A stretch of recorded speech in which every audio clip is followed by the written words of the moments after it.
ചന്ദർകോട്ടിൽ 87-സ്വരചിഹ്നം ആമത് CRPF വാർഷിക volleyball tournament സമാപിച്ചു.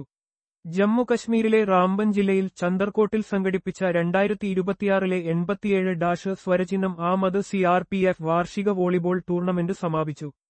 Central reserve police ഫോഴ്സിന്റെ സിആർപിഎഫ് 84-ാം ബറ്റാലിയനാണ് ടൂർണമെന്റ് സംഘടിപ്പിച്ചത്.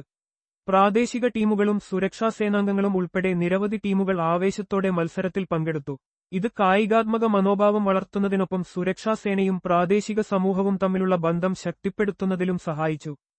ഫൈനൽ മത്സരത്തിന് വലിയ തോതിൽ പ്രേക്ഷകർ എത്തിയതോടെ സമാപന ചടങ്ങിന് ആവേശം നിറഞ്ഞ അന്തരീക്ഷമുണ്ടായി. സമാപന ചടങ്ങിൽ മുതിർന്ന സിആർപിഎഫ് ഉദ്യോഗസ്ഥർ പങ്കെടുത്ത വിജയികളും റണ്ണറപ്പ് ടീമുകളും ട്രോഫികളും സമ്മാനങ്ങളും നൽകി ആദരിച്ചു. യുവാക്കൾക്കിടയിൽ ശാസന, കൂട്ടായ്മ, ശാരീരികക്ഷമത എന്നിവ വളർത്തുന്നതിൽ കായിക പ്രവർത്തനങ്ങളുടെ പ്രാധാന്യം അവർ എടുത്തുപറഞ്ഞു.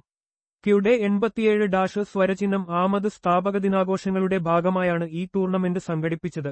യുവാക്കളെ കായികരംഗത്തിലേക്ക് ആകർഷിക്കുകയും സേനയും പ്രദേശവാസികളും തമ്മിലുള്ള സൗഹൃദവും സഹകരണവും വർദ്ധിപ്പിക്കുകയുമാണ് പരിപാടിയുടെ ലക്ഷ്യം.